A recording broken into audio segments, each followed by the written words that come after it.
Genesis 11 chapter, the Tower of Babel.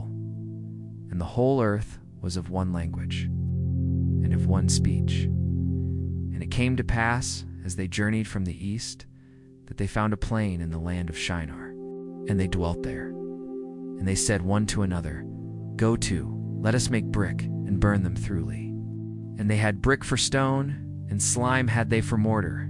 And they said, Go to, let us build us a city and a tower, whose top may reach unto heaven. And let us make us a name, lest we be scattered abroad upon the face of the whole earth.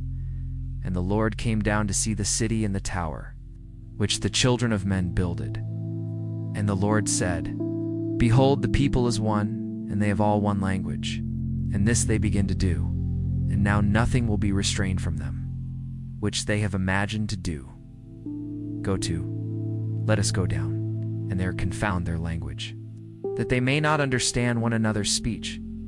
So the Lord scattered them abroad from thence upon the face of all the earth. And they left off to build the city.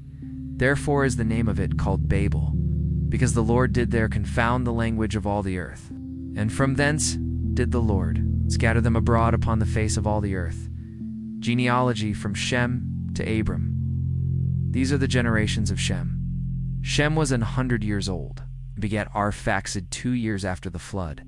And Shem lived after he begat Arphaxad 500 years, and begat sons and daughters. And Arphaxids lived 35 years, and begat Salah. And Arphaxad lived after he begat Salah 403 years, and begat sons and daughters. And Salah lived 30 years, and begat Eber.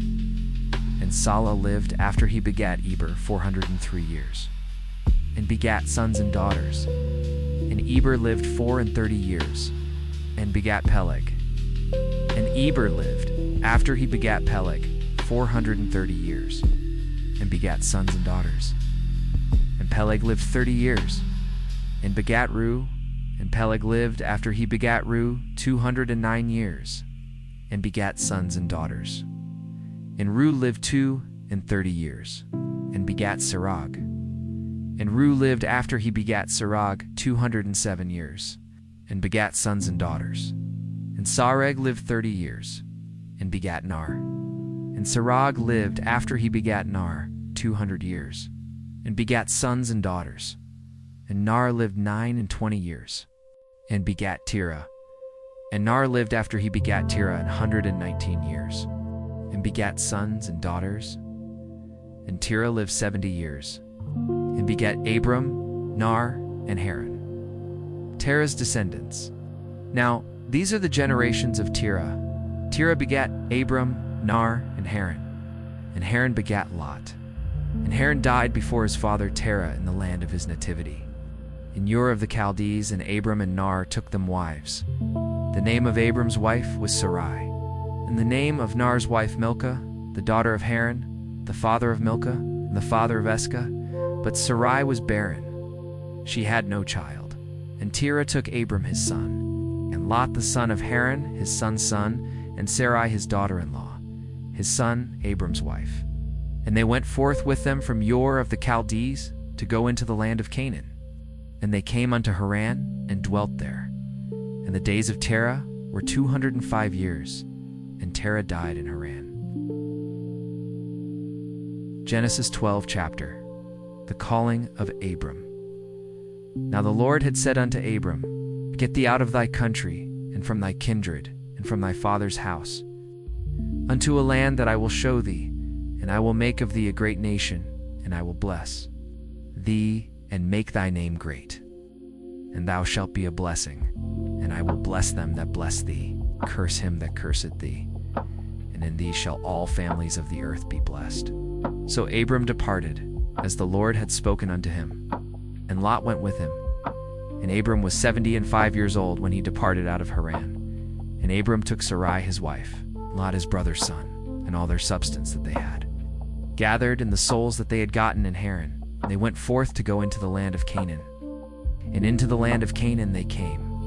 And Abram passed through the land unto the place of Shechem, unto the plain of Moreh. And the Canaanite was then in the land. And the Lord appeared unto Abram, said, Unto thy seed will I give this land, And there builded he an altar unto the Lord, who appeared unto him. And he removed from thence unto a mountain on the east of Bethel, and pitched his tent, having Bethel on the west, high on the east. And there he builded an altar unto the Lord, and called upon the name of the Lord. And Abram journeyed, going on still toward the south.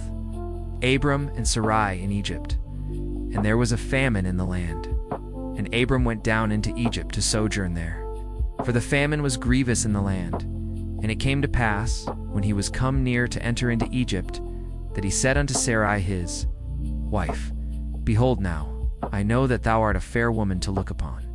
Therefore it shall come to pass, when the Egyptians shall see thee, that they shall say, This is his wife, and they will kill me, but they will save thee alive. Say, I pray thee, thou art my sister, that it may be well with me for thy sake. And my soul shall live because of thee. And it came to pass, that when Abram was come into Egypt, the Egyptians beheld the woman that she was very fair. The princes also of Pharaoh saw her and commended her before Pharaoh, and the woman was taken into Pharaoh's house. And he entreated Abram well for her sake, and he had sheep and oxen, and he asses and men servants, and maidservants and she asses, camels. And the Lord plagued Pharaoh and his house with great plagues, because of Sarai, Abram's wife. And Pharaoh called Abram and said, What is this that thou hast done unto me? Why didst thou not tell me that she was thy wife? Why saidst thou, She is my sister? So I might have taken her to me to wife. Now therefore behold thy wife. Take her, and go thy way. And Pharaoh commanded his men concerning him, and they sent him away, and his wife, and all that he had. 13 Psalm Psalter. How long, O Lord? To the chief musician, a psalm of David. How long wilt thou forget me, O Lord? Forever. How long wilt thou hide thy face from me? How long shall I take counsel in my soul, having sorrow in my heart daily? How long shall mine enemy be exalted over me? Consider and hear me, O Lord my God. Lighten mine eyes, lest I sleep the sleep of death. Lest mine enemies say, I have prevailed against him. And those that trouble me rejoice when I am moved. But I have trusted in thy mercy. My heart shall rejoice in thy salvation. I will sing unto the Lord, because he hath dealt bountifully with me. 14 Psalm Psalter, the natural man, to the chief musician, a psalm of David. The fool hath said in his heart, There is no God. They are corrupt. They have done abominable works. There is none that doeth good. The Lord looked down from heaven upon the children of men, to see if there were any that did understand and seek God. They are all gone aside. They are altogether become filthy. There is none that doeth good. No, not one. Have all the workers of iniquity no knowledge, who eat up my people as they eat bread, and call not upon the Lord? There were they in great fear, for God is in the generation of the righteous, that have shamed the counsel of the poor, because the Lord is his refuge. Oh, that the salvation of Israel were come out of Zion. When the Lord bringeth back the captivity of his people, Jacob shall rejoice, and Israel shall be glad. 15 Psalm Psalter, who shall dwell on your holy hill. A psalm of David. Lord, who shall abide in thy tabernacle? Who shall dwell in thy holy hill? He that walketh uprightly, and worketh righteousness, and speaketh the truth in his heart. He that backbiteth not with his tongue, nor doeth evil to his neighbor, nor taketh up a reproach against his neighbor, in whose eyes a vile person is contemned. But he honoureth them that fear the Lord. He that sweareth to his own hurt changeth not. He that putteth not out his money to usury, nor taketh reward against the innocent. He that doeth these things shall never be moved. Matthew 8 chapter. The leper's prayer.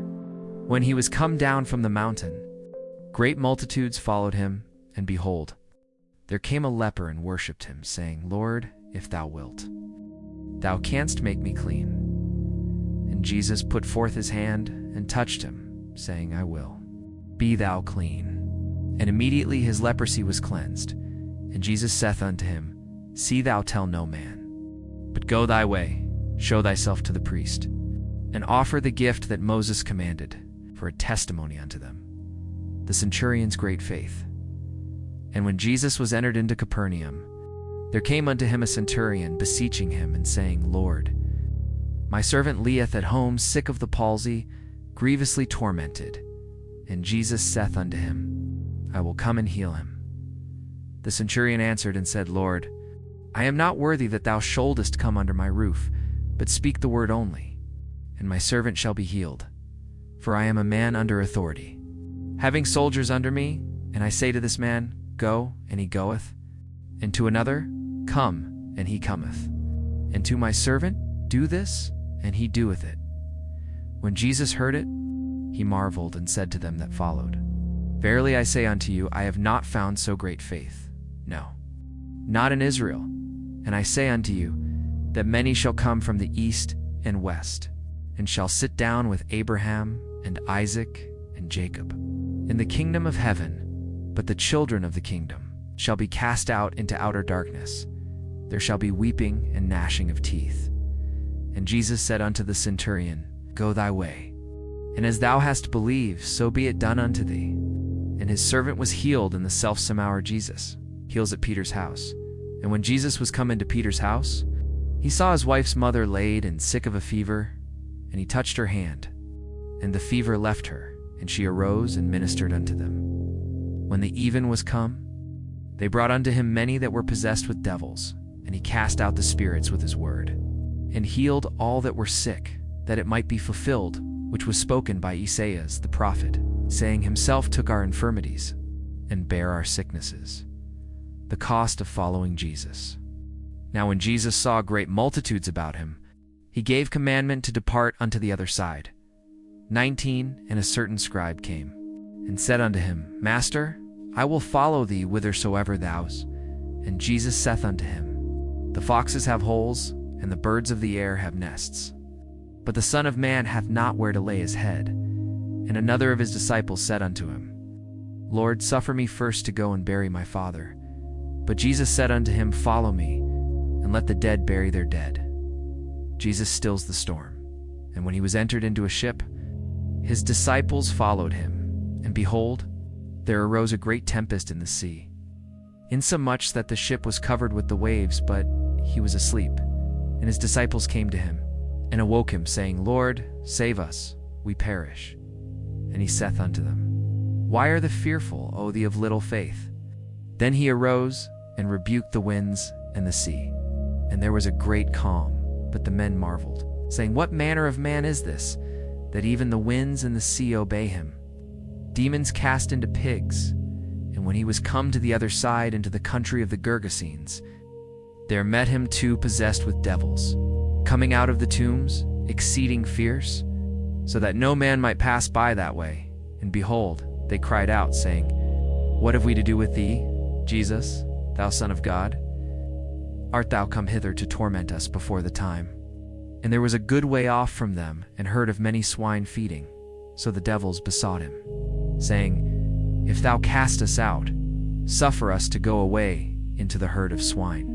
And he said unto them, Go. And when they were come out, they went into the herd of swine, and behold, the whole herd of swine ran violently down a steep place into the sea, and perished in the waters, and they that kept them fled, and went their ways into the city, and told everything, and what was befallen to the possessed of the devils.